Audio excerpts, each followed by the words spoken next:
जी महाराज ने वही खेत के किनारे मट्टी सानी और सकोरा बनाना प्रारंभ कर दिया और एक एक पेड़ में एक एक सकोरा, उसमें प्रतिदिन पानी भर रहे हैं। बोले तुम यहीं खाओ और यहीं पानी पियो, यहीं पर के सो जाओ, जब भूख लगे तो फिर खाओ।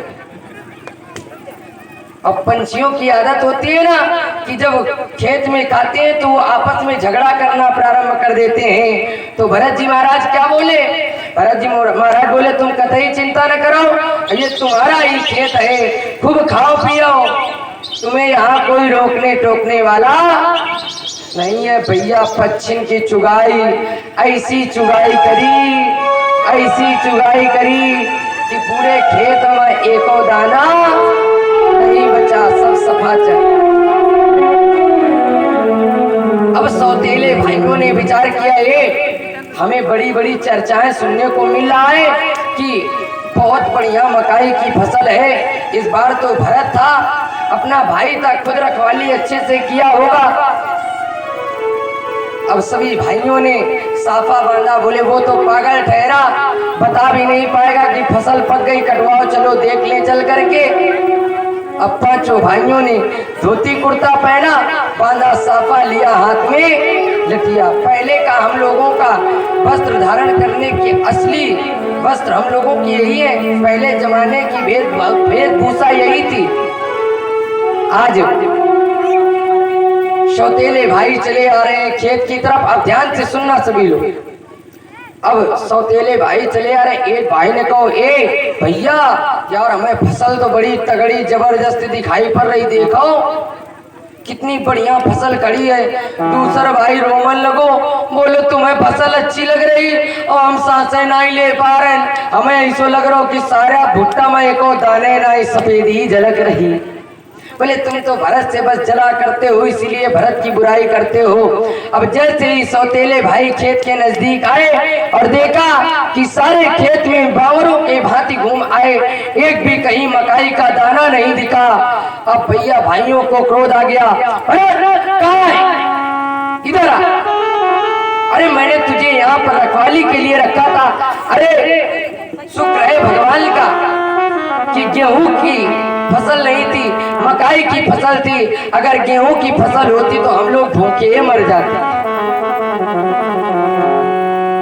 अब एक भाई ने जैसे ही हाथ पकड़ करके धक्का दिया, भरत जी महाराज ने कहा, भरत जी महाराज के सौतेले भाई ने कहा, अरे इसे क्यों मार रहे हो, इसे मारो कूटो मत, तुम लोग ऐसा काम क्यों बताते हो जो ये ना कर पाए। तो एक सौतेला भाई बोला सुनो ऐसा करो, बरसात के कारण मेड़ गई है कट, और भरत से बता दो तो भरत मेड़ काट बांध देगा।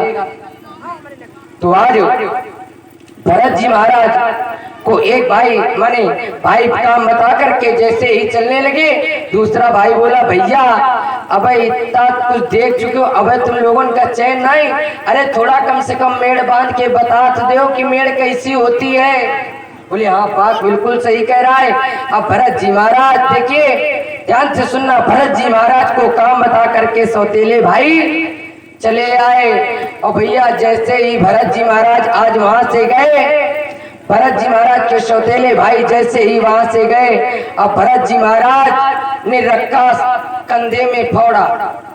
और भैया एक चीज बताना सभी लोग, सब लोग किसान बैठे हैं, जोर से बोलना कि मेड़ खेत के किनारे होती है कि बीच में?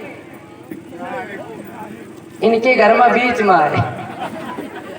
है ना, माने इनके खेत में बीच में मेड़ है, खेत है नहीं तो कहा जाने,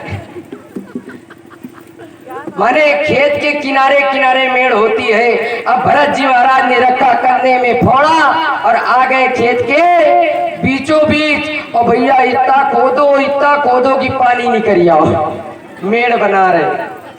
और सुनो इतना नहीं, उठ लिया एक हाथ में तसला, और वो जो उन कुआं से मिट्टी निकली थी वो मिट्टी लेकर के दूसरे खेत में पहाड़ जैसा बना दिया। दो खेत के इसी तैसी दो खेत बर्बाद कर दिए। अब भरत जी महाराज ने कुएं में सीढ़ियां भी बनाई हैं और उसी कुएं में बैठ करके भगवान का गुणगान कर रहे हैं। प्रभु आज भगवान का गुणगान कर रहे हैं। और इधर सौतेले भाइयों ने मन में विचार किया कि आज ऐसा करो, बरसात का सीजन है और अगर भरत ने मेड़ रखी हो तो रखी हो देखे चल के, और अगर मेड़ ना रखी हो तो फिर लेबर डाल करके मेड़ रखवाई जाए। पांचों भाई आ रहे हैं और भैया एक भाई की जैसे नजर पड़ी, बोले भैया यार भरत ने मेड़ तो बहुत तगड़ी बनाई है, भरत ने मेड़ तो बहुत तगड़ी बनाई है। अब दूसरा भाई कूलरो बद से गिरो फिटाड़ो, बोलो भैया हमारा ब्लड प्रेशर हाई लो कर रहा हो, भैया तुम्हें तगड़ी मेड़ दिखाई पड़ रही और हमें ऐसा लग रहा हो जैसे एक जगह पहाड़ जैसो बनो। बोले अरे तुम तो बस भरत की बुराई क्या करता है। बोले चलो फिर देखिए कि पता चलिए। अब भैया जैसे ही सभी सौतेले भाई आए और देखा कि एक खेत में बहुत बड़ा सा कुआं बना है और दूसरे खेत में पहाड़ जैसा बना है। बोले भरत अरे मैंने तुझसे मेड़ बनाने के लिए कहा था, तूने दो खेतों को बर्बाद कर दिया, इधर आ। और धक्के मार करके आज भरत जी महाराज को निकाल रहे हैं। भरत जी महाराज के शरीर से खून निकल रहा है, लेकिन भरत जी महाराज को कष्ट नहीं है। भरत जी महाराज मुस्कुरा रहे हैं, बोले प्रभु वाह, अरे आज आपकी पूरी मेरे ऊपर कृपा हो गई। मैं यही चाहता था कि मुझे इन खेतों से निकाल माने यहाँ से भी भगा दिया जाए, उस दिन मैं अपने आप को सौभाग्यशाली समझूंगा। अब भरत जी महाराज की सौतेली बहन को जब पता चला, दौड़ करके आई, भैया के चरण पकड़ लिए, भैया आप मत जाओ, आपकी मैं रक्षा करूंगी, अरे आप चलो और मेरे साथ। भरत जी महाराज बोले ना बहन, अब मैं घर तो कतई नहीं लौट सकता। आज भरत जी महाराज ने बहन को समझा बुझा करके भेज दिया और गुनगुनाते हुए भरत जी महाराज चले जा रहे हैं, प्रभु का गुणगान करते क्या कह रहे हैं। कृपा की न होती जो आदत तुम्हारी, कृपा की न होती जो आदत तुम्हारी।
सोनी रही थी अदालत तुम्हारी, तो सोनी रही थी अदालत तुम्हारी।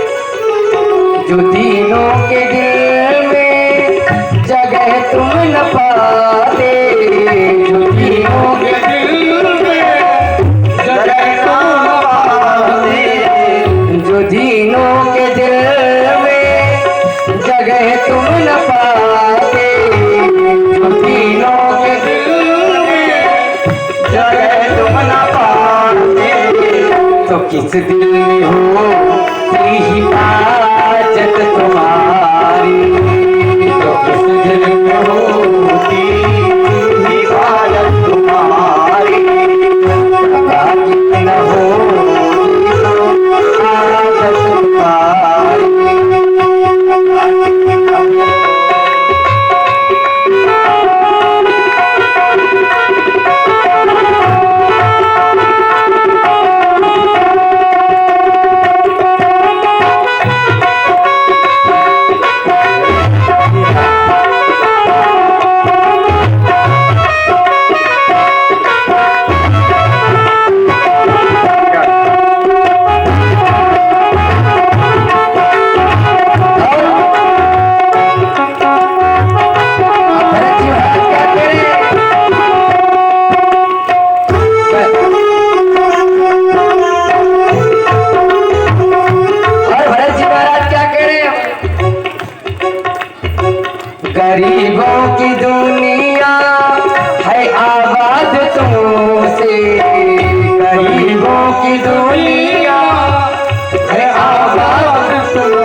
हुए चले जा रहे हैं। वाह प्रभु, अरे आज आपकी कृपा भई, आज मैं आपका समझ गया कि आज आपकी पूरी कृपा मेरे ऊपर हो गई। अब देखना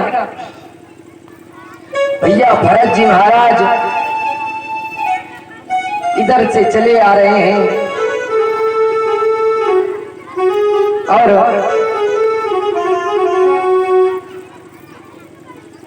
एक राजा का नाम था दस्वराज। एक राजा था दस्वराज, बड़ा ही सुंदर श्लोक लिखा है। बोले अत कदाचिद कश्चित् प्रसद पति भद्र काले पुरुष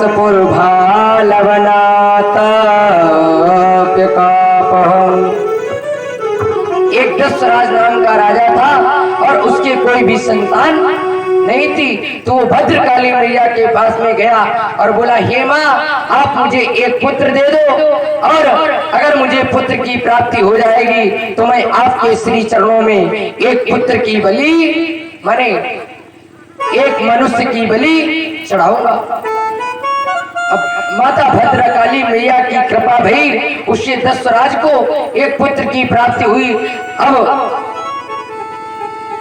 जिस व्यक्ति को उसने बलि देने के लिए कारागार में बंद करके रखा था, उसे मौका मिला तो वो भाग गया। अब मंत्रियों ने सोचा, अगर राजा को पता चलेगा कि बलि देने वाला व्यक्ति भाग गया तो हम लोगों को फांसी की सजा सुना दे। तो अब एक मनुष्य की खोज के लिए सभी सिपाही निकल पड़े और इधर से चले आ रहे हैं भरत जी महाराज।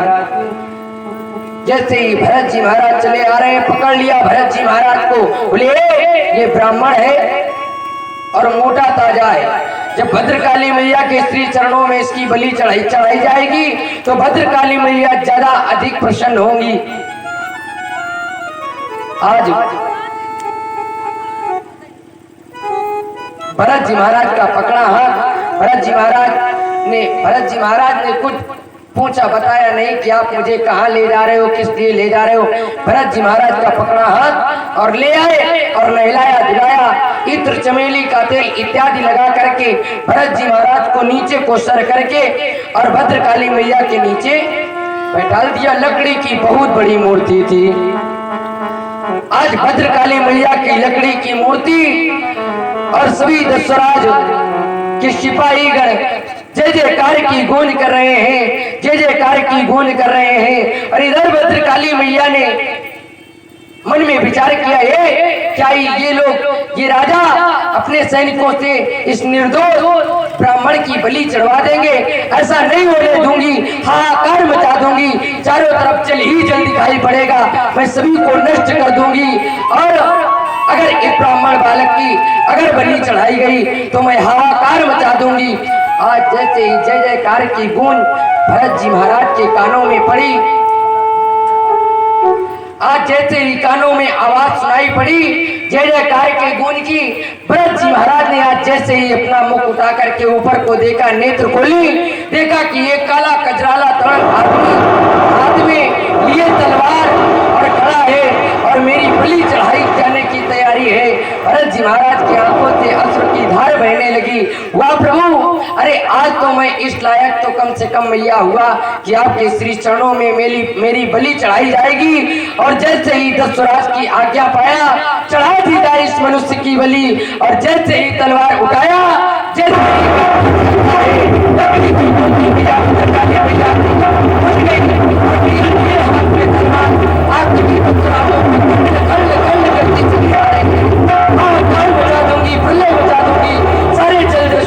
जल वृष्टि ही दिखाई पड़ेगी, सारी जगह बस जल ही जल दिखाई पड़ेगा, मैं सबका विनाश कर दूंगी। एक तरफ से कार्ती चली जा रही है भद्रकाली मैया, बहुत क्रोध में है, लकड़ी की मूर्ति फंस गई है। आज भद्रकाली मैया बहुत क्रोध में है, लिए हाथ में तलवार। और सबसे पहले वो जो काला कजराला व्यक्ति लिए हाथ में तलवार खड़ा था, उसका खंड खंड करके उसका सर धड़ से अलग कर दिया। आज एक एक दस्वराजों का एक एक सर अलग करती चली जा रहे हैं। आज जहाँ पर जय जयकार की गूंज उठ रही थी, जैसे ही भरत जी महाराज के कानों में हाहाकार की गूंज उठी, भरत जी महाराज ने विचार किया, अभी तो यहाँ पर जय जयकार की गूंज उठ रही और अचानक क्या हुआ कि यहाँ हाहाकार मचने लगा। भरत जी महाराज ने जैसे ही आंखें खोल करके देखा, भरत जी महाराज ने कहा सुनो, तुम लोग कटो मरो, हम ही चले। भरत जी महाराज ने प्रणाम किया और वहां से उठ करके चले गए। अब देखना भैया, मैंने बताया था जल्दी जल्दी किसी का माया पीछा नहीं छोड़ती। अब इधर भरत जी महाराज बहुत परिश्रम करना पड़ता है, तब उस परमात्मा के दर्शन हम लोगों को प्राप्त हो पाते हैं। आज उधर से जब भरत जी महाराज को छुटकारा मिला, इधर भरत जी महाराज एक बट वृक्ष के नीचे बैठ करके भगवान का ध्यान करने लगे।